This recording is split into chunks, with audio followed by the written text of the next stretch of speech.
Well,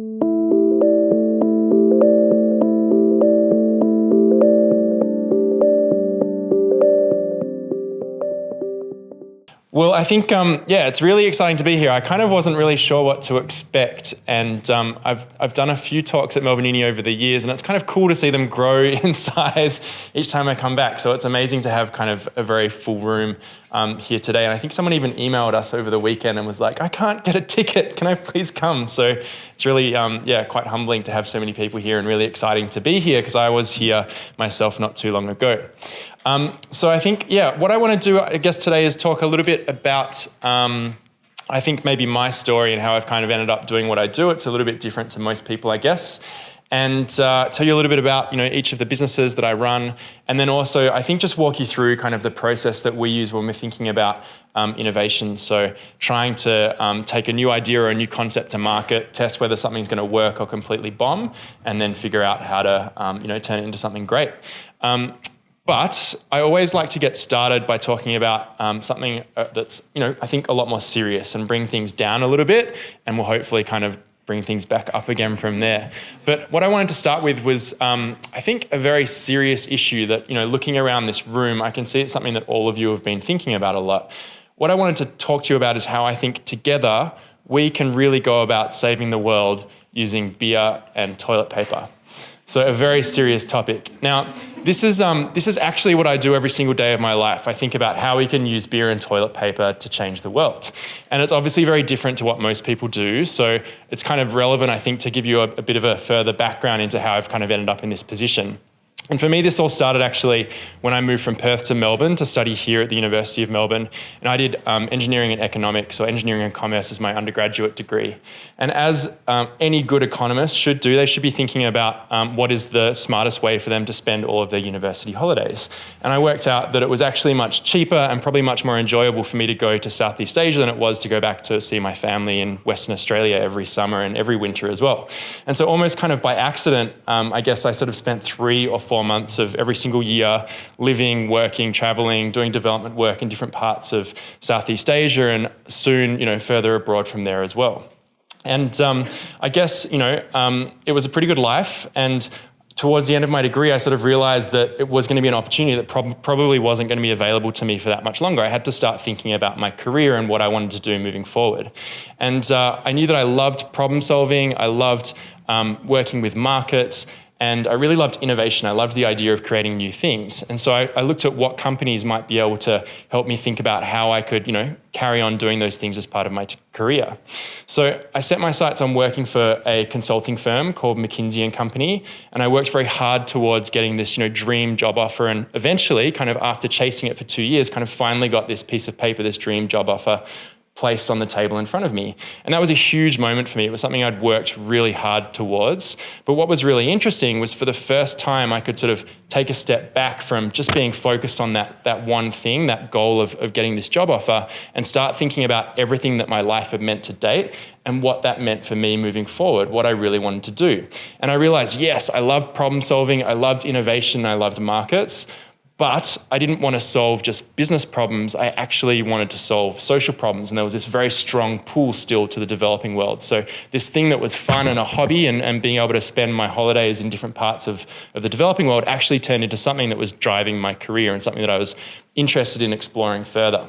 So I made a really tough call, and I turned down the offer from McKinsey, and I moved to South Africa, where I worked on the ground with a development aid organisation. And as soon as I did this, I knew that it was a tough decision, a difficult decision to make. But as soon as I was in South Africa, straight away I knew I was doing the right thing, because I was back in this, environment that I loved being in, and I was working on a problem that I was truly passionate about, which was basically, helping school kids to get better educated and improve the quality of their lives and their families' lives around them. However, after about 3 months, I realized that I was way overqualified for what I was doing. And I was also really constrained in the number of people that I could personally impact on a day-to-day basis, which meant that once again, I'd kind of found something that wasn't quite right. So I started thinking about what I wanted to do next, what, could be the right decision for me. And at this point, I realized that what was really interesting was I'd sort of been in and out of the developing world repetitively over about a 10-year period. And I've been going back to the same places quite frequently and looking at what was happening in those places. And people were talking about us, working to solve a lot of the issues that result in poverty and cause poverty. But visually, I couldn't actually observe any changes, any improvements in the level of poverty that was in front of my eyes. And that didn't seem quite right. We talk about solving these issues. If I was going to the same place over and over again, I would have thought that I could really see that change occurring. And so once again, the economist in me came out and I started saying, well, what does this actually look like? And I saw that there's 780 million people without access to safe water, 759 million illiterate adults, and about 2.4 billion people without access to a toilet. But like you, these numbers had been kind of thrown around so much that it was hard to grasp the scale of these problems. So I looked at, what we're actually doing. What are we achieving? What's happening to these numbers over time? And I found that over that 10-year period that I was talking about, we'd been able to basically improve adult literacy by about 100 million people, which is huge. This is like 4 times the population of Australia. However, if you kind of think about it and extrapolate this out, it means that if we continue improving at this same rate over time, it implies that we're not going to achieve global literacy until about 2085. And doing the same analysis on sanitation, we won't have global access to a clean toilet until about 2080. So yes, we are, solving these problems, but we're not solving them very quickly. If you look around this room, there's probably only going to be a handful of people that would be alive to see both of these things happening. And to me, that just says that we're actually not doing our job. We're not solving these problems fast enough at all. And I think that's a huge problem. This is a really big issue.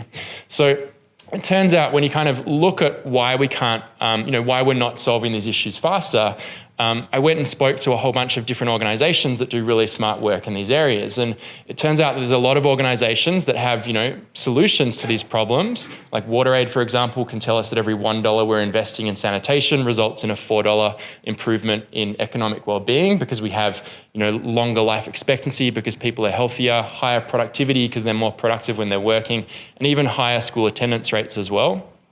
But when you talk to these organizations and say, well, how come we can't solve these problems more quickly? What's holding us back? They almost always will say the same thing, which is that they don't have enough money. There's not enough access to capital in order for them to go about solving these problems more quickly. So I said, well, where's this money come from? And it's not corporations or foundations or government. It's actually primarily coming from individuals like you and me and our mums and dads. However, it turns out that the average Australian is actually only donating about 0.36% of their income on an annual basis. So it's a very small amount of our regular annual income. And really, this is kind of the root or the heart of this issue. The reason why we can't solve these problems more quickly is because this figure is so small. And in order to solve them more quickly, it needs to be more like, say, 5 or even 10% of our income that we're donating every single year. Now, if we're going to go about making that change and trying to get people to give 5 or 10 times more than what we're doing at the moment, then we can't just put more people on the street asking them to make donations or knock on 5 or 10 times as many doors asking people to donate more money.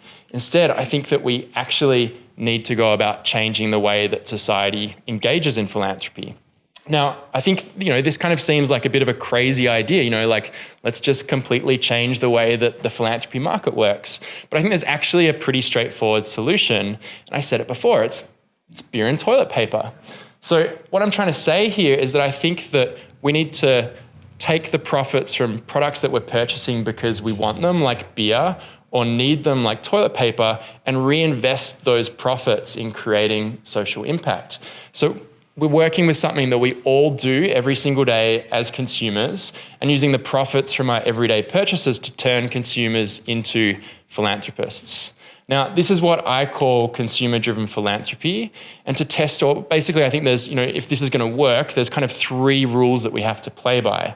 And the first of those is that we can't sell a low-quality product. We can't charge an excessive price premium.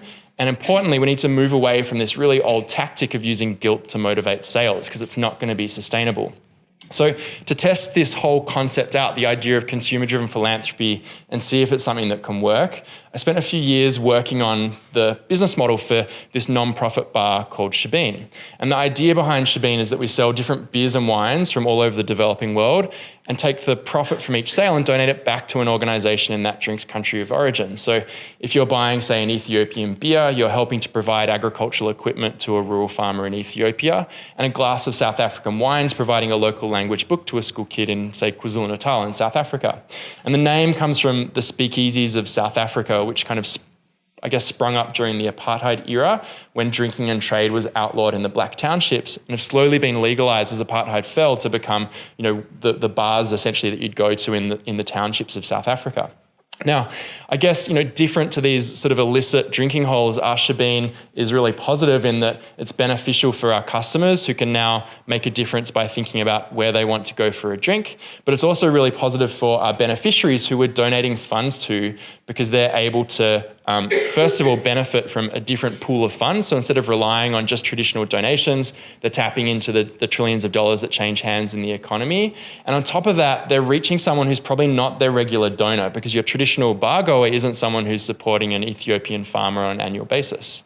So I guess when we had the idea for Shabeen, we sort of had to take a step back and say, well, this seems like it could work, but no one's done this before. So how do we kind of check that we're not going to go bankrupt and lose a lot of money over this? So what we did was we started selling one of our Ethiopian beers at Madame Brussels, which is a cocktail bar here in the city, and $1.50 from every product sale was donated to us to help us get Shabeen started. And we saw consistently that this is one of Madame Brussels' top 5 beer line items. So it was performing really well against known Belgian and Italian imported beers, which was really interesting. So there was obviously a thirst for what we were doing. So we then, off the back of that, rented a CBD basement for 4 days and ran a full-scale pop-up bar, a temporary pop-up, where we basically had our full Shabeen product range available. And we had about 1,500 people through our doors in that period. And probably most importantly, we overshot the revenue projections of our business model that we'd done and showed that it was actually possible to earn much more revenue or sell more product than what we initially thought might be achievable. So off the success of the pop-up, we then used everything that we'd learnt to raise capital to basically open a full-scale venue in the CBD. And in February 13, we found the lease and we opened the world's first non-profit bar. Now, we've been trading consistently for about 2.5 years and have learnt a lot along the way.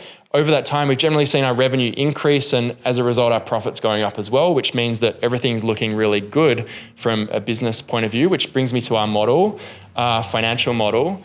And I guess, the thing here is the way that people often ask us, well, how does this business actually work? And the trick is that we're just a regular business. We generate profit, which comes from our sales less our expenses. So we still have costs like our product costs and our labor costs and rent, and we still pay all of that.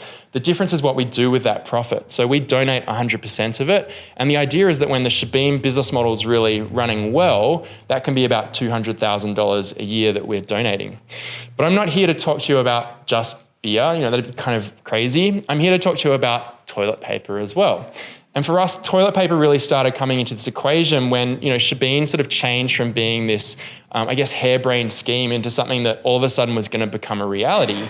And we realized that we had to sort of start thinking about what are some of the things that will hold Shabeen back? What's going to stop this from being something that could potentially change the world and reach, 1 million lives, change the lives of 1 million people? And what we realized was that, first of all, not everyone drinks beer. Second of all, not everyone wants to drink an Ethiopian beer. And third of all, obviously you can't fit everyone inside a bricks and mortar venue in Melbourne. So we wanted to work with a product that would touch everyone, which is exactly where toilet paper comes in. So we had this idea to start an environmentally friendly toilet paper company and use half of our profits to build toilets in the developing world. And obviously the product was going to be called Who Gives a Crap? Now, again, we thought this is a great idea. This makes so much sense, but we had to sort of take a step back and say, well, is this something that can actually work? Is this something that's worth us investing, say, the next 5 years of our life into? It turns out starting a toilet paper company is a little bit more complicated than starting a bar. And the biggest problem is that you have to place your initial production order, which is about 50,000 rolls. So it costs a hell of a lot of money, about $50,000, but also is enough toilet paper to fill this room like maybe 2 times over, which means that if you can't sell it, you've got a very, very large issue on your hands. So what we did was we said, well, this is kind of really ripe for us to run a crowdfunding campaign and try to pre-sell the first $50,000 of product. And if we can do that, it's going to solve the money issue, it's going to solve the customer's issue, and it's also going to mean that, you know, we've got an incentive, or we know that we've got enough buy-in to really start investing more of our time in making this something that could be a reality. So what I want to do is show you the crowdfunding video that we used to launch this pre-sales campaign. Hi, I'm Simon Griffiths, co-founder of Who Gives a Crap. We reckon every trip to the bathroom should be a feel-good experience. So we've spent the last 2 years developing the only toilet paper that delivers one every time. Who gives a crap? It's a breakthrough on so many levels. Let me take you through them. It's better for the environment, and we've cut the nasties, so it's better for your body.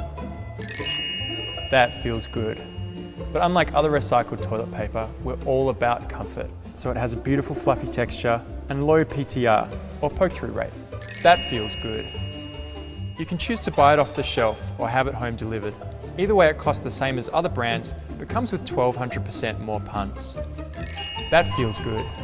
But here's where we're really on a roll. 50% of our profits go to sanitation projects in the developing world. You see, while a trip to the bathroom can be the ultimate feel-good experience for some, for many, it's not, because 2.4 billion people don't have access to a proper toilet. The bad stuff ends up in waterways, causing diseases that fill half the hospital beds in the developing world. That doesn't feel very good. And that's why we're donating 50% of our profits to WaterAid. WaterAid help the world's poorest people access clean water, sanitation, and hygiene education. They're literally saving the world from the bottom up. It's as simple as that. We take something that everybody needs and use the proceeds to help people in need. And that feels really good. Heading up Who Gives a Crap are Jehan Ratnatunga in LA, Danny Alexander in New York, and myself down in Melbourne, Australia. We're engineers and product designers who in 2010, through a shared passion for humanitarian aid and toilet humour, developed a business model that grabbed a lot of headlines and won a bunch of awards for entrepreneurship. We're busting to press go on the first production run and create Who Gives a Crap's first edition. Our feel-good toilet paper needs a feel-good price. And for that, we have to order in bulk. But we need $50,000 to make that happen. Basically, we need toilet paper. And like anyone who's waiting for toilet paper, we need someone to help us out. We're asking for your support. We need $50,000 to fill our warehouse with the first bulk order of Who Gives a Crap. And I won't be leaving this toilet until we've raised enough for our first order. I'm sitting down for what I believe in, and I'm not getting up until I've got some toilet paper. $50,000 worth. Till then, you can jump on our website and see me sitting right here on our live feed.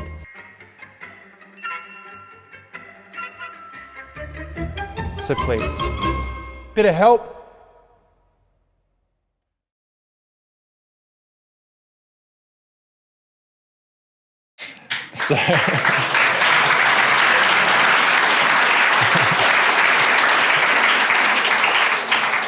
So luckily I decided to wear pants today, which is a little bit different from a normal day in the office. But this is what our campaign page looks like when we launched. So you can see we're 2 hours and 37 minutes in, and we've pre-sold $3,990 worth of toilet paper. So everyone's really optimistic at this point still. We think we're going to get to that $50,000 target quite quickly. Now, fortunately, I think just before this, we actually got picked up by national television in Australia, and then went into national print in Australia, national print in the US. And for some bizarre, unknown reason, we were crazy popular in Brazil and Greece. We still haven't really figured out why. So this went relatively viral, and fortunately spread all over the world. We got picked up by a huge number of media outlets, and in 50 of the horrible, most painful hours of my life, we managed to hit that $50,000 target and generate about 2.5 million social media hits, which is pretty awesome. So, at this point, I guess we realized that we were on a roll. We had something that was digitally shareable, that people wanted to kind of tell other people about digitally, and we had to figure out how we could kind of carry that through to the physical product as well, how we could create something that was a physical product that people wanted to tell other people about. So what we did was we realized initially we weren't going to be working with supermarkets, so we could think about our product a little bit, I guess, differently to what everyone else on shelf would be doing. So we decided to wrap every single roll individually in quite a fun, unique, well-designed wrapper, and we put 3 red emergency rolls into the bottom of every box, solving the age-old when am I going to run out of toilet paper problem. And we also set up a subscription service so you could place you could place an order and have a regular delivery of toilet paper and basically never ever run out of toilet paper again. Now, what happened next was really interesting. It took us about 8 months to kind of finish all of the production and start sending product out to our customers or our supporters who'd backed our campaign. And we knew that we had about 3 months worth of supply in our warehouse. So we could, after fulfilling those orders, keep running for 3 months before our next shipment came in. However, as soon as we started sending product out, our sales day on day were doubling. So they were getting twice as big every day. And after 5 days, we completely sold out of that entire supply of product. And it turns out that what happened was our customers were taking photos of our toilet paper and posting it on their social media with their pets and their babies and whatever they could get their hands on, and giving rolls to their friends and family. So we kind of got this shareable physical product piece really right and had a much more serious toilet paper company on our hands than what we ever thought. So at this point, we kind of went and we placed our next production run. It took us about 3 months to catch up. And in that time frame, we also went to WaterAid and made our first donation. And we said, well, what does this mean in terms of all of the product that we've sold to date? And we realized that it meant every single roll that we were selling was able to provide someone with access to a toilet for about a week, which is still the metric that we kind of tie to our product today. So we've been trading now for about 2 years consistently and basically growing in incredible pace. So about 10% month on month, tripling every year. From July to August this year, we grew 40%, which was kind of astronomical. So we're actually out of stock in Melbourne yesterday, and then we got some more stock back in today, which was really lucky. So we only had 1 day of shortage, but we've kind of been blown away by the pace of which this has grown. And in June this year, we made our most recent donation to WaterAid and worked out that we've been able to provide 69,380 people with access to a toilet for a year, which is pretty cool just for, starting a toilet paper company. So I guess at this point, you're probably saying, okay, I get it, beer and toilet paper, but what does this all actually mean for me?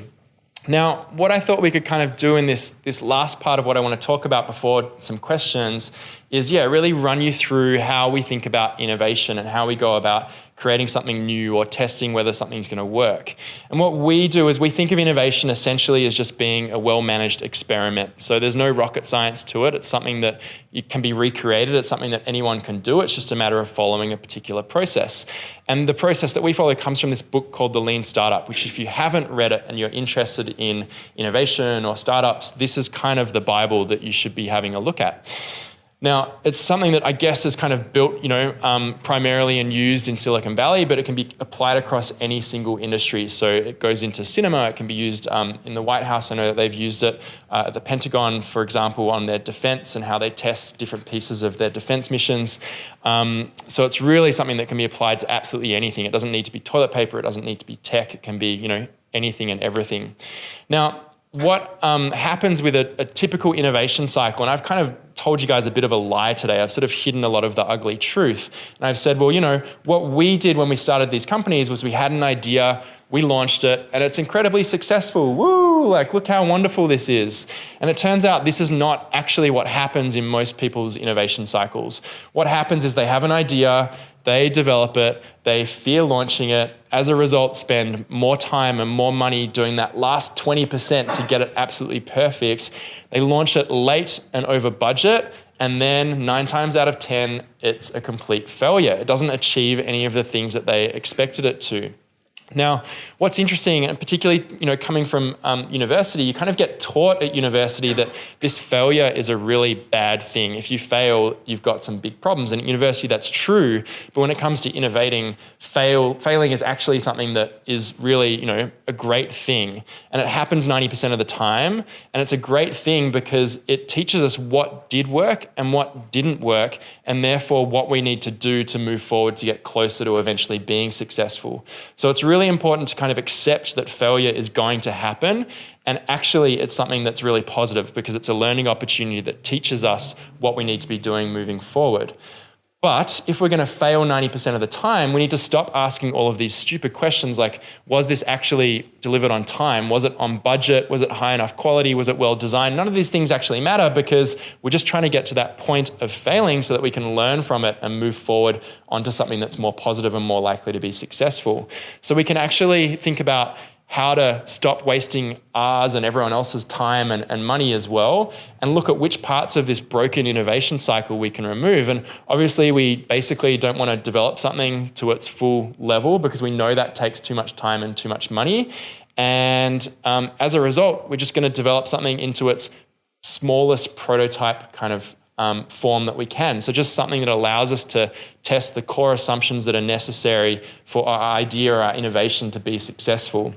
We're going to launch it too early. So launch at 80% when we're worried about what people are going to think about it, because their responses are going to inform what we do next. And we're not going to spend way too much time or money because all we're trying to do is get to the point of failure as quickly and cheaply as possible, because we know that this product or this innovation isn't going to be successful the first time round.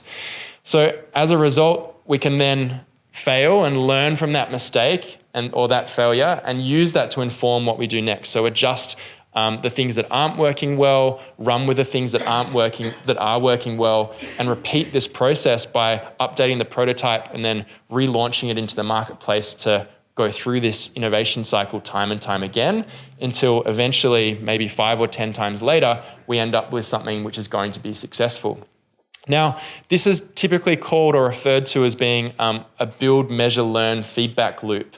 And the idea is that it's kind of got these 3 stages, the build stage being all about building this prototype as quickly and cheaply as possible, just to test our core assumptions. And the general rule here is that you want to be spending less than $500 and 2 weeks of your time. And if you're doing more on either of those fronts, then there's probably a better way for you to go about testing your core assumptions.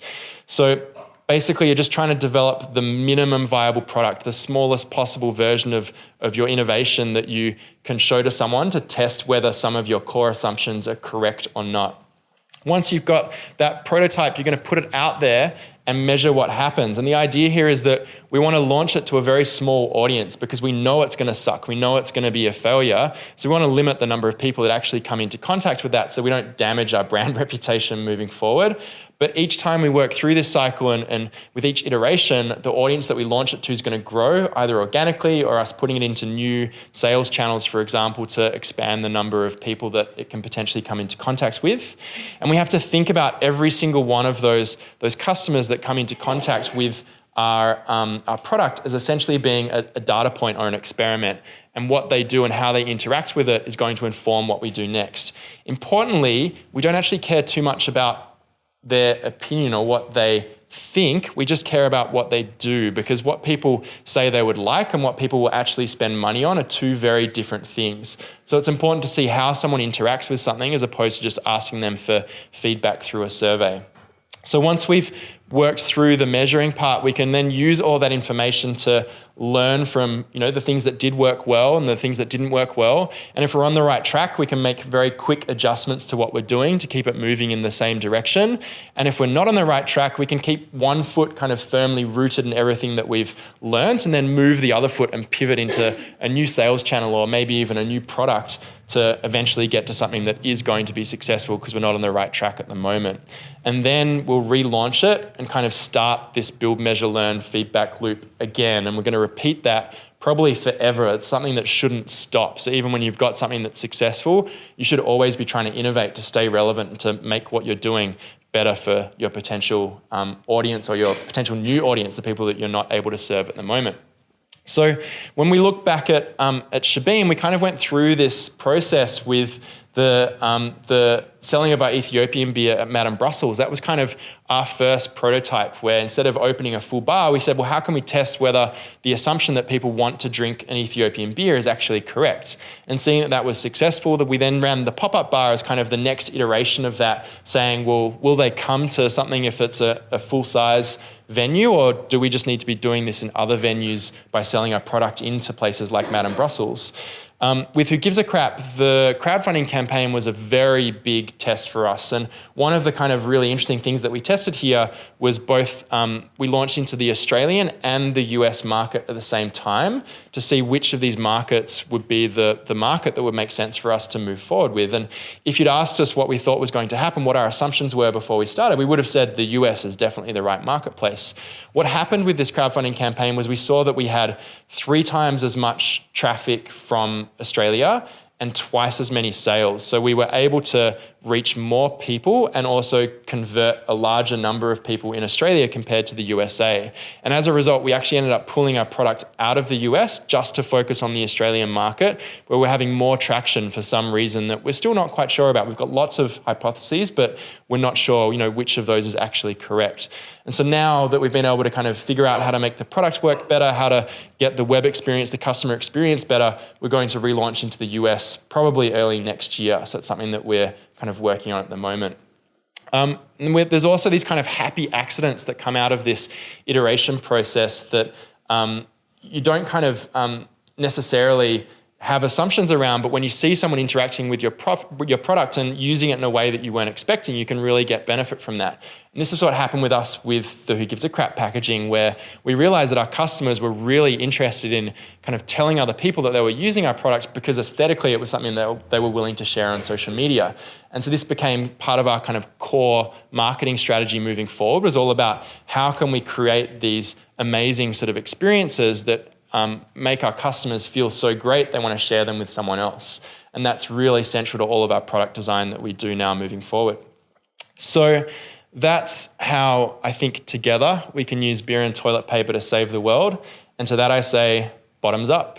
Thank you.